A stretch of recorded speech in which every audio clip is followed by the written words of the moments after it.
How to check your playtime on Roblox. Hello and welcome back to our channel. In this informative video presentation, we're going to explore the feasibility of monitoring your Roblox gameplay duration.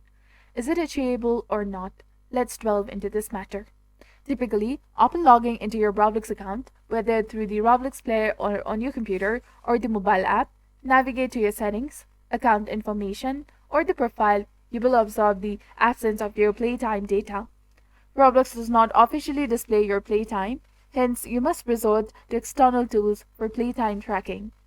One such recommended solution is RoPro, an extension designed for Chrome or other compatible web browsers supporting Chrome extensions. It is important to note that while RoPro effectively tracks your playtime, it commences tracking only the post-installation.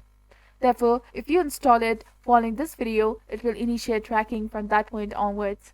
Regrettably, you cannot retrospectively view your previous playtime if you're not using the RoPro extension when you begin watching this video.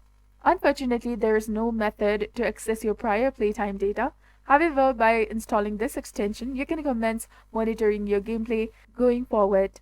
The aim of this video is not to disseminate misinformation, but to inform viewers that external tools are necessary for playtime monitoring. And if this video has addressed any queries you had, please consider liking and subscribing for additional quick tips and tutorials. Thank you for your viewership and support. See you in the next one.